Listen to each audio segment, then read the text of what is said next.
Hello. I've only come back briefly because I was going to stop anyway. I got some chores to do. Yeah, I think Todd heard me, and so I got DDoS by Todd. I think that's maybe what's happened there. I didn't die though, which I guess is something. My PC just reset, which is about the first time it's done that's ever happened for a long time. So maybe it was Todd. Anyway, I apologise. Didn't mean to go ranting off on whatever it was, but Todd Coward can do one, and he should not be near anything to do with Fallout ever. But anyway, I'm not quite sure what I'm doing. I have to be honest. I think I'm just trying to. Well, I was going to do the vampire quest, but that's kind of gone. That's gone by the. That's gone by the by.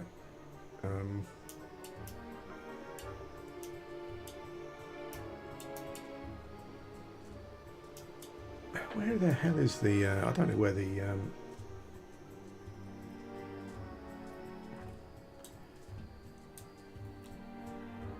We don't want that. I think it's over there, isn't it? I'm not sure if that's the one back to Rahu again. Anyway, yeah, I just come back to say goodbye. Really, that was basically it. My PC reset, and yeah, I've been playing through Fallout recently. Again, Fallout 1.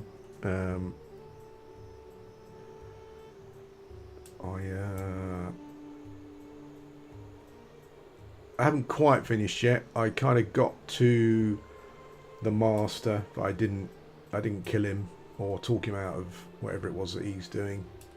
I'm sure I was going around clearing up some other quests, and then I was going to play Fallout 2 again, probably as well.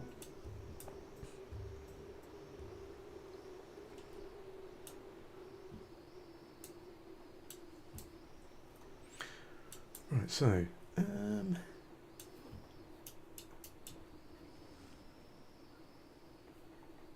oh, okay, yeah, so that's the desert.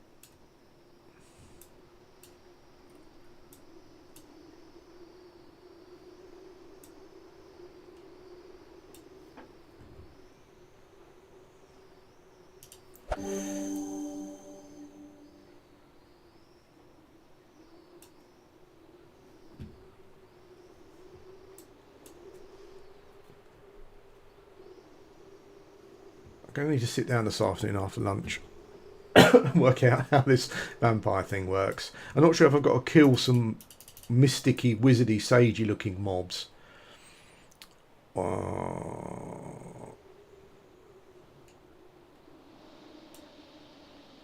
Yeah, well, I mean, Bethesda ruined it, essentially. I mean, Fallout 3 is not a bad game, actually. Well, no. I enjoy Fallout 3 because I kind of think that the world design is pretty good, and I find it very immersive. But from a role-playing perspective, I'm going to fall down here and get attacked by mobs, I think. From a role-playing perspective, I think, and mechanically as well. I mean, it's a 3D game, fair enough, so it's kind of different in that regard, but it was just Bethesda'd up, really. I think Bethesda was great with Skyrim. Sorry, with the Elder Scrolls, that's fine, but I just think that they, yeah, I just don't think that they really understood Fallout. And I know that's kind of almost a bit of a meme to say that, but I think it is absolutely true. I don't think that people that say that are wrong. And I think we saw, and then obviously, Fallout 4, I think, really showed that they just did not understand Fallout at all. 76, I think, was made by a different studio. I mean, 76 is a disaster, but again, I enjoyed it because it was an open world Fallout game. It was an open world kind of post-apocalyptic kind of, like a 50s, 60s Americana kind of environment. So I enjoyed it for that reason, but it's still...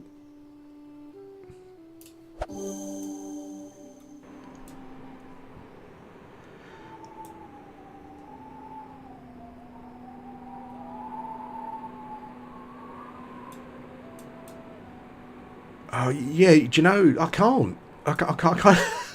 I'm kind of feeling I'm being a bit pedantic here, but I can't.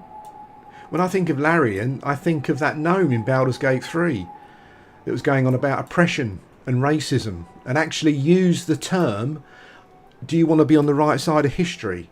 That's Larian. Yeah, I think mechanically they developed a pretty good game, but I can't bear. I've got terrible series disease. I've got terrible design disease, as much as I've got terrible design fatigue, as much as I've got woke slop fatigue, and I've literally just stopped buying games and watching stuff where you've got this messaging bullshit in it. I just can't be doing with it. I mean, I didn't finish Baldur's Gate 3 because I got to that point and I thought, I just can't play this anymore. It wasn't the only thing, but yeah, when I got into the conversation with a gnome, and I think I freed her as well. I should have just killed her. That would have been much better. But yeah, I can't imagine anything. I can't imagine anything being remade well. I mean, there was the horror that someone was talking about remaking Fallout New Vegas. It's like, oh my god, can you imagine?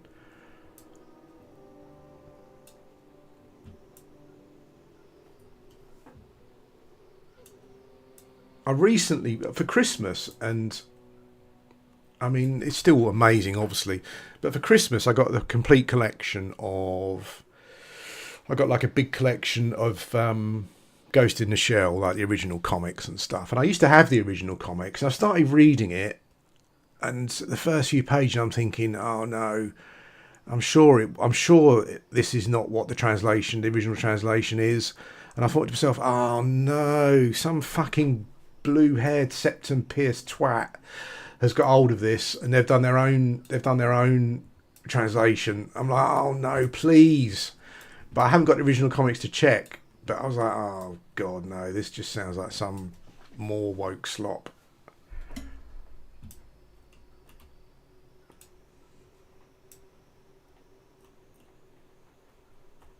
I apologise, but I've literally I've got no filter for this stuff anymore.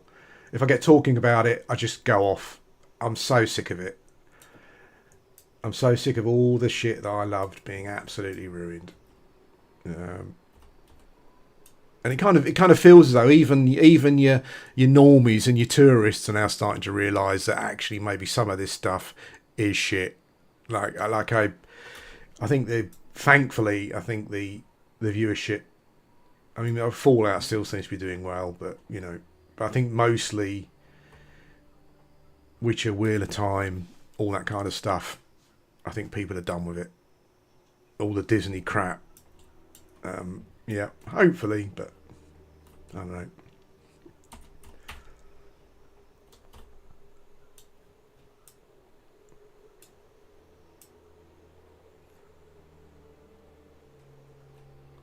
I just kind of I don't understand people being accepting of people who clearly don't like an IP, adapting the IP, and then just kind of coping about it. I don't understand it. I don't get it. It's like,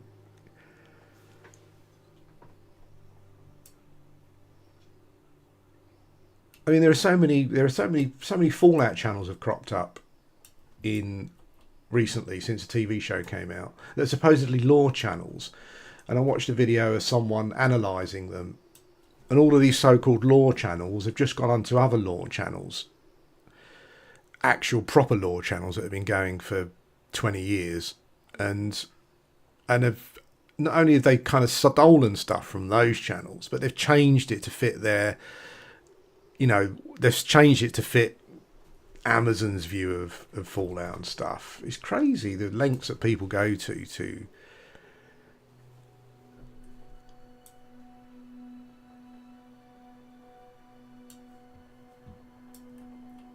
But there you are. That's where we are. We keep being told that things are changing and whatnot, but I don't know. I don't know about that.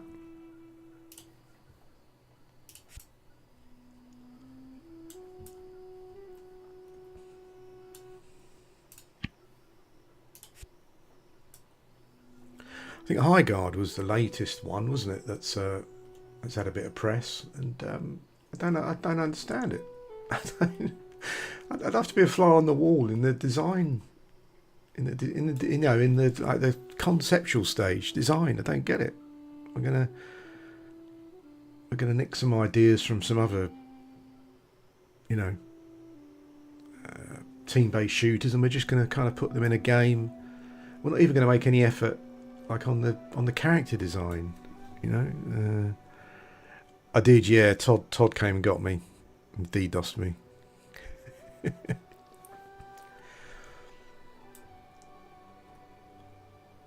I can imagine being in the character design meeting for High Guard, and like it's like we've got this we're doing this game. It's like a shooty game, you know. It's a bit like a Fortnite or whatever, but it's got but we're doing it like the characters are going to be like knights, and I'd be like, oh wow, and brilliant. So what have we got? Like we got like medieval knights, like French. I mean, tell me, you must have like a traditional medieval English knight. Maybe you can have a play on like some fictional and non-fictional knights like Don Quixote, Joan of Arc, Richard the Lion. No. What we've got is we've got this diverse group of people with buzz cuts, and but you must have like wouldn't it be cool if you had like a knight and he had like a Tony Stark kind of modern outfit, but it had some like medieval trappings, like a helmet and a cloak and a shit. No, we haven't got that. No, we've got this girl and she shows her abs. You know, we've got that to keep the incels quiet. You know, and we've got a white bloke with blonde hair. I mean, he looks like someone from Jedward, but at least we've got one in. If you don't know who Jedward are, Google it. You'll thank me later.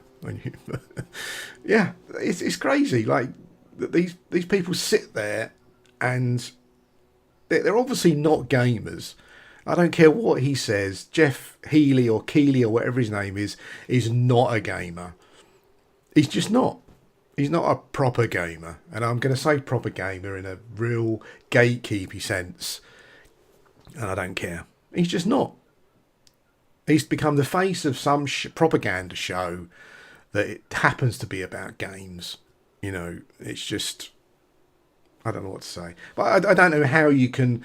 Like, if someone says to me, we're going to create a Fortnite shooter, and it's going to be called High Guard, and there's part of the theme is going to be like knights and stuff, and the character's going to wear armour. If that is then what they'd shown me for character design, I don't know. I just don't know. How can you muck that up? I don't know what to say.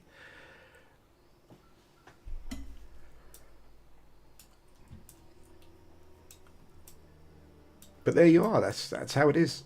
That's how it is. They've got no idea because they're just not. They're not gamers. It's, you know, it's maybe it's the mean or toxic thing to say or whatever, but they're just not. They're just not. They're radicalists. They're propagandists who are just using games.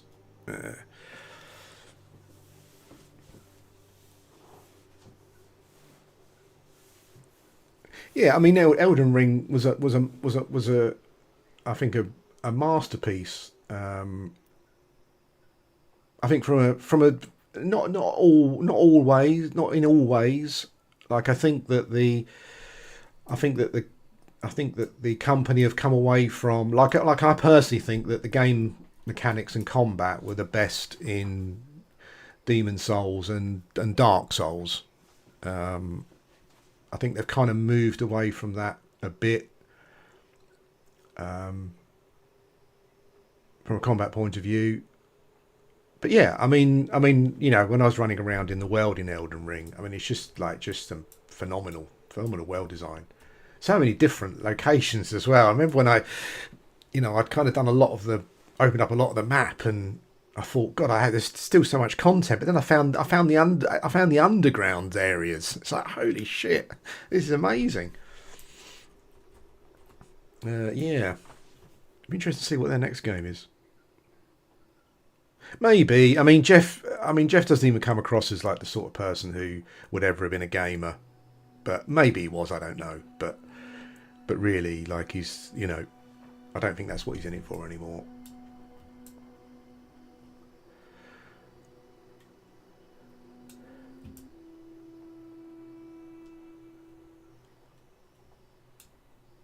If I had to choose one, I'd say like Demon Souls. Maybe there's a nostalgia thing there because I'm an OG Souls player. Not in the fact that I'm really good at it sense, but I think it was I had original PS3 and I imported I think it was the Korean version because the Korean version was region free. I think it was an Asian version I pre-ordered and I imported it in.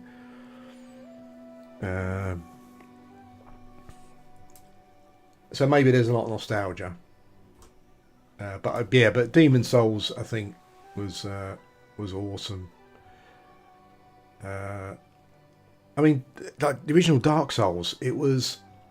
I'm not sure whatever console it came out on originally. I played it on that, and it was hard work. I mean, I don't know. It must have been running at like 10 or 15 frames per second in the swamp zone and stuff. And that zone was frustrating enough as it is. So that was pretty. Yeah. I suppose the thing is now though is that it's like where do we go from here? Really, it's like I think just another Souls game is not good enough anymore. Really. I don't know if they've talked about an Elden Ring 2. I'm not sure. What I love about those games also is what I love about games like Project Gorgon is that there's so many of these little secret things to find that you can, and little things that happen at different times that you could just completely miss even if you played through the game half a dozen times. There's still stuff that you wouldn't find. That's what I like about that. Yeah, anyway, I'm going to go now. I'm yawning. And I've got stuff to do. I'm not sure what I'm going to do about Project Gorgon, quite honestly, because I do want to be a vampire. I do want to kind of look at some stuff and make some progress in the game, but already I'm thinking there's stuff there's stuff that annoyed me enough to make me stop playing the game before that I'm starting to experience again, so I don't know. Hey, I remember playing Kingsfield back in the day. That was that was pretty cool. I don't know. I kind of feel that the Souls games were one of the like one of the very few instances I think where we've had like a real new genre spring up. But I don't know where that's coming from next. Like, what is that? Like even I mean, despite the typical modern audience expansion, which I played once and then just never went back to, like I would say that Cyberpunk 2077 has been one of my favourite games easily in recent times, but that when you get kind of like their CD Projekt Red's like main Twitter page constantly virtue signaling about stuff now, modern audience stuff and whatnot, and when you look at some of the people they've hired recently, like I've got no faith for Cyberpunk 2, like at all. No faith for Witcher 4 at all. I'd like to play Ciri as a main character. I've got no problem with that, but I've got no faith in the people that are working on the game. Just none. And as I say, like that modern audience stuff, I'm woked out. I'm just done. I literally, I kind of think that when things are like that, you have to speak with your wallet, and I don't think that enough people are willing to do that. there's a lot of content creators out there on YouTube that are so-called like counterculture or anti-woke or whatever it may be, but they're only that until their favourite game franchise starts to include the modern audience stuff, and then they make excuses for it. They cope about it. They're all the same. Even the big ones like Critical Drinker, he's a massive, he's massively guilty of that. Like he picks stuff every now and again to not complain about, despite the fact that it's got exactly the same sort of content in the other stuff he's complained about in the past. It's just like I used to watch some of these guys, and I used to think, oh yeah, God, it's finally there's some people on YouTube that are kind of a bit sick of this stuff like I am. But the more you watch them, like the Hill versus Babyface guy who went on the rant about Starfield that time and stuff, they're all the same. Like it gets to a point where if it's their favourite thing, they start coping and making up excuses for it. And unironically, in the very next video, they'll start going on about the message and all that kind of stuff again. It's I used to be quite a fan of the Northern English bloke, worth a buy. But then when he went on his rant about Kingdom Come 2, which was clearly DEI'd, I think Vavra even said it in the end. And it's not the fact that him or anyone else liked Kingdom Come 2 or played it. It was how he talked to his audience. Like he talked to his audience how he had been criticising the other side for talking to gamers. Like he basically turned into one of those people. And so I just unsubscribed from all of them, and I don't really watch them anymore. There's a couple of guys that I still watch. There's a guy called 21 Kiloton, who's another English guy. I like him. He's kind of had a bit of a thing recently where I don't think he's been playing games, so he hasn't really I don't think he hasn't really been doing content. There's a couple of other good guys who are kind of like counterculture stuff, but they're counterculture in a smart way. They don't just go, oh, woke lol. It's like they're pretty good. I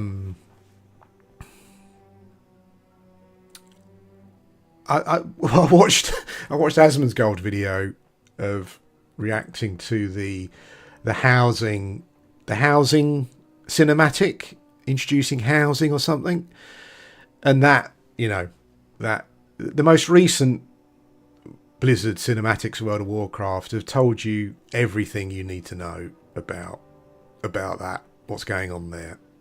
And it's that stuff, it looks like it's made for children, literally like children. Like my grandson, he's 6, like literally like it's made for him, but stupid children.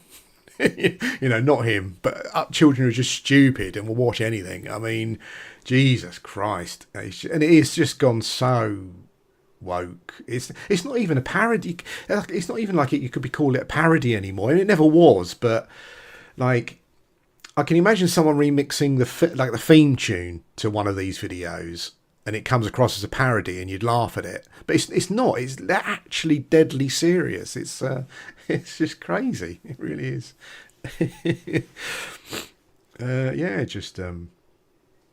Just weird. Yeah, I don't understand it. I mean, I've never really been against like people paying for stuff in games. It's never really like bothered me, to be honest. I kind of think that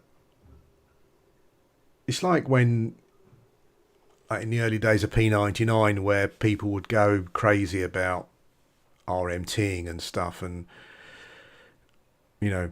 people would go, oh, you shouldn't be able to buy a fungi tunic with real cash because of X, Y, Z. And that kind of stuff never bothered me really. Like, I mean, I wouldn't do it, but I think it didn't bother me if someone else wanted to do it.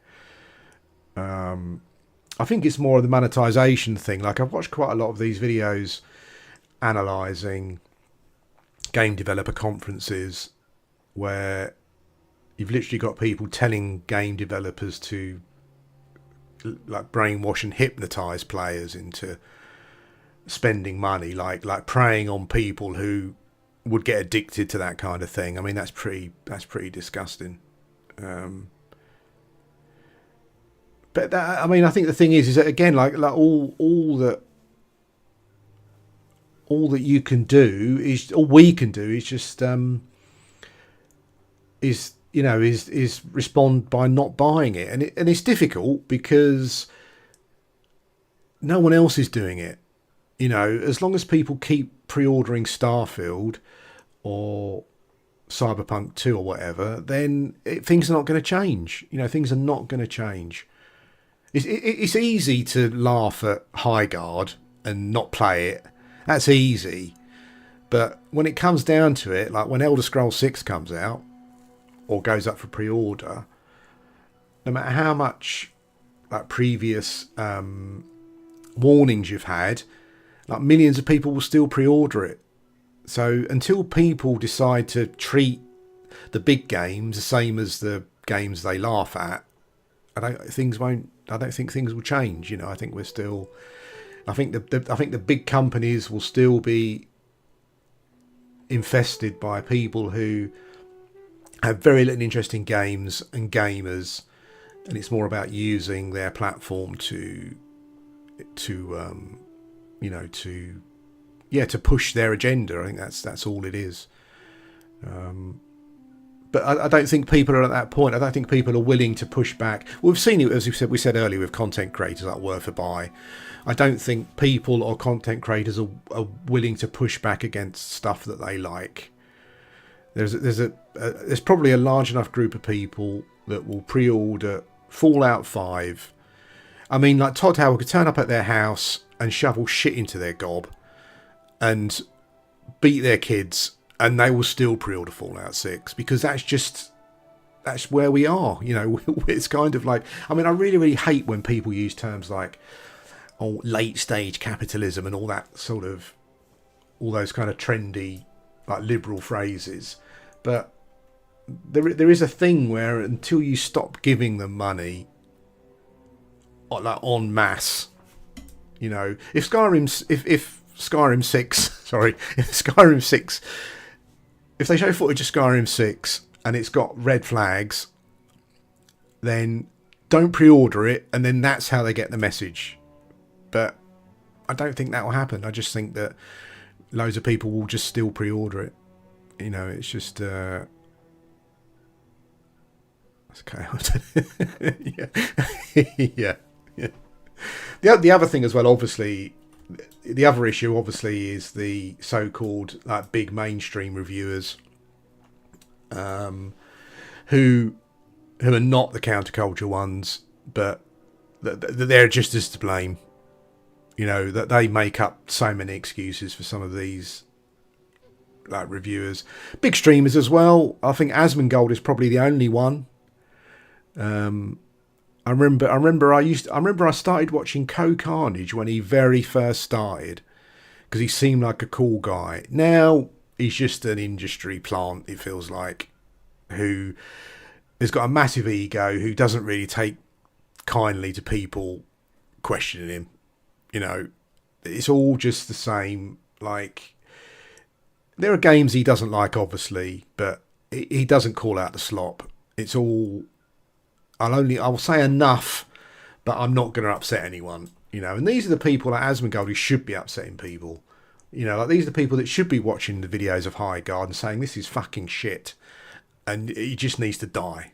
You know, that's what needs to happen. But as I said, it won't. You know, it won't. I just think that I think for the fake counterculture people, there's too much money in it. You know, people like to see them rant about stuff. If it's easy to rant about, you know, like, oh, there's a video about Bethesda or there's a video about Disney, I'll laugh at that because they're woke, you know. But Kingdom Come Deliverance 2, that's a different matter. You know, the counterculture people like that game. So now they're going to make excuses for it. Obviously, a lot of the people that watch them, they've developed this relationship with them, so they'll just go along with what they say for the majority. And it's the same with I think gamers. I think no matter what the trailers for Cyberpunk 2 or Witcher 4 or Elder Scrolls 6 or Fallout 5 or whatever they're like, I just think there will be a lot of people that will pre-order them. I mean, I'm guilty. I mean, I've stopped doing it, but like I pre-ordered the special edition of Starfield with all the shit in the box. It's yeah, but that's the last one. That's the last one. I've kind of it's well, I mean, I love Kingdom Come Deliverance 1. I didn't buy 2 because, as I said, I think you got to stick by your principles. If a company is going to include modern audience slop and then they're going to try and gaslight you about it, I'm out. But I have, unfortunately, watched quite a lot of it on streaming, and I would say, from what I've seen, is that the quality of the writing and the quests is not up to the standard of the first game. And there's quite a few people actually who are not one way or the other have said this is clearly not, the writing is clearly not as good as the first game. There's even stuff that really just sounds like it's, millennials hanging out in London or a New York coffee shop or something. That kind of level of stuff. The same sort of stuff that was in Baldur's Gate 3 actually. Like, there were a lot of instances where I thought to myself, where am I? I mean, Baldur's Gate or London? What the fuck? Yeah, I didn't buy it, but then I didn't buy it because of the principle of the thing. Like, I don't want to support it. But I'm sure it's still a good game. I mean, if it's anything like the first game, it's probably going to be a good game. But for the most part, but yeah.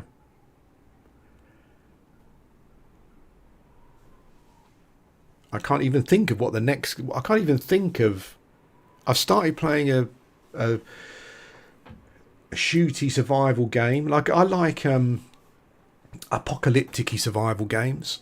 I'm not so much big on the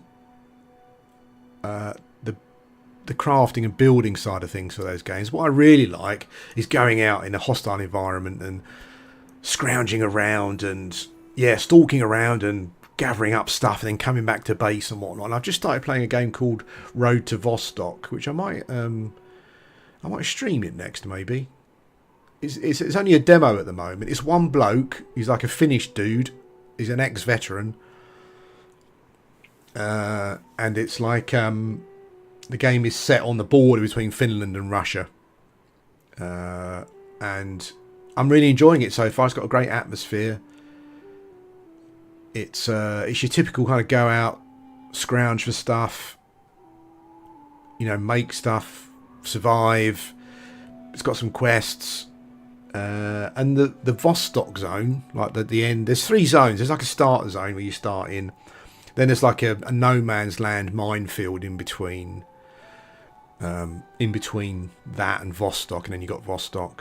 And in Vostok, it's kind of like permadeath, which I quite liked. So if you get killed there, that's it. Because I quite like that. I've been playing the game just like one permadeath anyway. So if I die even in the first zone, I start again, kind of thing. I mean it's literally just a demo. The Vostok at the moment, but there's quite a lot of content in the demo. I mean, it's kept me going for a week or so now, and I'm still playing it.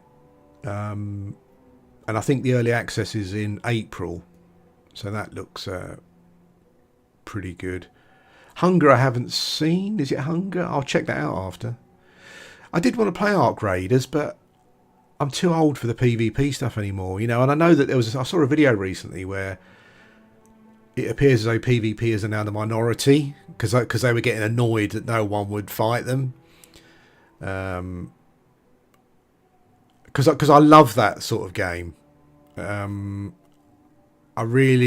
the other game that played a lot of. There's another game like that that's got it's only PvE, but it's got a really amazing design to the game. What the hell is it called? You've seen it. I've streamed it a couple of times. I can't remember what it's called, but it's not one of those games where you go into a zone and scrounge and stuff, and then you've got to get out kind of thing. But it's got an amazing design thing, like design theme around it. It's really, really cool. I'll try and remember what it is. And yeah, I've actually seen people say, as I said, recently I saw that the majority of players now just seem to be playing it for PvE, and like PvPers are getting annoyed that players are not getting involved in PvP. Like if they released a PvE server, I'd be all over it, because I do like that. I've been playing a few games like that actually. That get in, forage around, and get out again. Yeah, I like those kind of. I like those kind of things. Those extraction things. They're pretty cool. But I don't want like Mr. Big Knob 69 to be camping me and killing me. I just can't be doing with that. I'm too old for it, you know. Like I did my thing back in the day when I played some MMOs, PvP and stuff. I can't do it anymore. I just can't. Yeah, I don't understand. It's funny, like you see it quite a lot where a developer will release a game like this and it's only PvP, and they say it's how the game was designed, etc, etc, etc, but they soon realise that most people are not engaging in it, so they release. I think even Escape from Tarkov now has got a PvP bit, right? I just think that's just how it is, you know. There's not, like, even back in the day when I used to play, like, I played a couple of, well, I started playing Ultima Online when it was PvP only.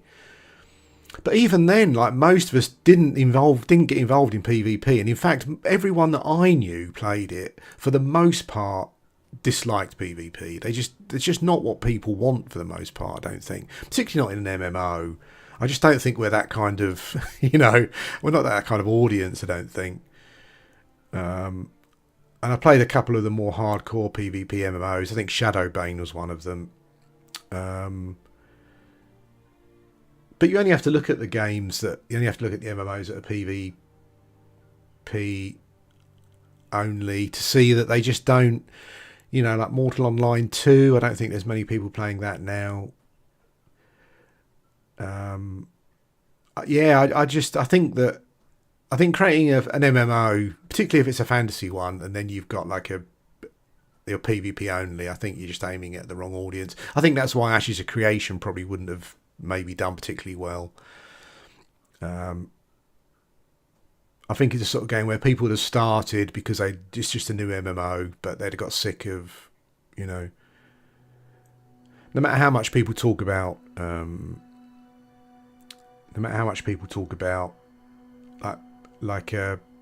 being flagged as a criminal, and we've got it all. I mean, Shadowbane and other games did that back in the day. It just doesn't work. You know, players just find a way of exploiting these things and making life miserable for others. What's really interesting, though, is that what I found with a lot of PvP games is that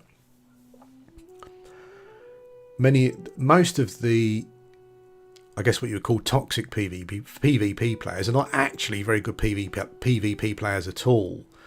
Because I've seen some games where I've seen some PvP players complain that the game's just turned into PvP and they keep dying. So their idea of PvP was to just gank people who didn't want to fight them, essentially.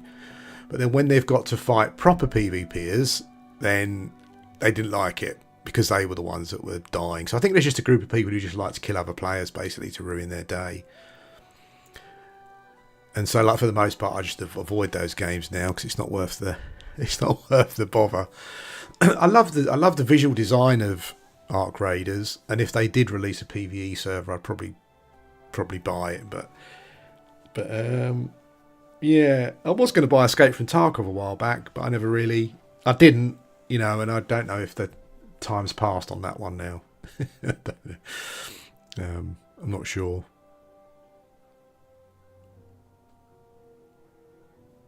It's funny how like a it's funny how you get it's funny how you get this kind of like real thing like I've only done it once or twice, but like there was this big thing about a night game recently where I think someone was trolling. Actually, I think this guy looking at their Twitter image thing, I think they were trolling. But is it night something or other? There's a new night game coming out, and someone, I think they jokingly said, "Is there any LGBT whatever representation?" And the developer said no. And then like hundreds of thousands of people went and wishlisted it on Steam.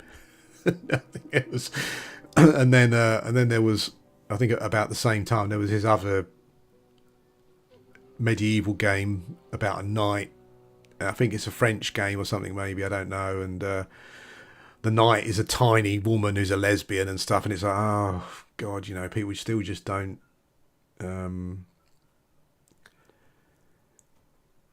Still just don't.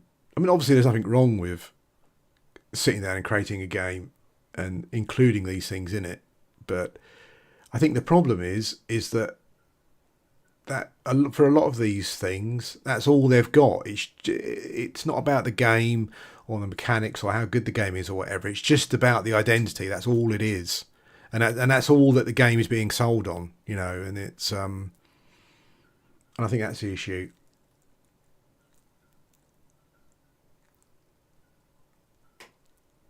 Yeah, but that was quite funny.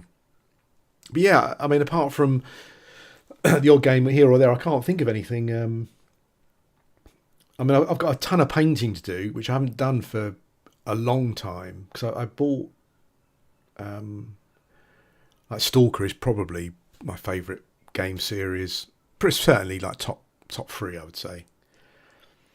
And there was a Kickstarter for a board game which I did ages ago, and I kind of forgotten about it. But then one day, this massive box turned up, and it was far beyond anything that I thought it was going to be. Like the quality of the artwork. I mean, it's a proper Stalker board game. All the models. I've got loads of little anomalies and artifacts and stuff, but I've got tons of models to paint, tons of figures to paint. I haven't painted anything since since my sons were younger and we played Warhammer and stuff. So I'm kind of slowly getting there. I bought myself a little paint station thing, and I've got a little handle to hold the miniatures with. I probably need to, at my age, I probably need to get like a magnifying glass as well. But yeah, I haven't even played the game yet. It just turned up and there's tons of content, tons of boxes and expansions. So I've just piled them up and left them. I'd like to be able to do videos about that kind of thing. When you see really good videos of, I need to get a much better camera first of all, and probably be much better at directing and editing and stuff. So yeah, good. Anyway, guys, that's it. I'm going to go and think about lunch. Cheese on toast and a cup of tea, I think sounds about right at the moment. We've got the usual British weather here at the moment. Winter British weather. Unfortunately, unlike a lot of places still, it seems. It's been like this for a long time, though, like decades probably. Only occasionally would we get what I would say... I mean, I think if you're in Scotland, it's different, but down where I am, like very rarely would you get a lot of snow. But it's just grey and wet, and it's been grey and wet all winter. It's every day is the same. Now I'm not sure if I'm a stereotypical Englishman, but I love the grey, and I love a bit of damp, and I love a bit of fog, and a bit of mist. Like my health's been a bit rough recently, so I haven't been able to go out. But this morning I wandered down to, like, at the end of my road, you've literally got the North Sea shipping lane. So you've got the coastline. Literally, come out of my house, you look down, you can see ships. So when I can, I walk down there, and it was cool today. It was grey. It was all misty. You could see some ships in the distance on the water with their lights still on and all that kind of stuff. But yeah, it just doesn't change. It's every day. It's the same. It's just the same every day. As I said, I like it, but I kind of quite like cold, crisp, bright mornings as well, where it's cold but you've got the sun and you've got a bit of frost. But recently it's just been grey and damp. So I think I need some cheese on toast with big slabs of cheese and a cup of tea. I think will do me. Anyway, guys, thanks for watching. Thanks for listening, for all the ranting and the raving and whatever it may be.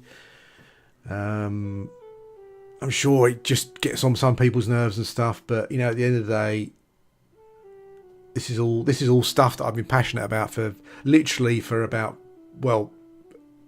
45 years, I would say.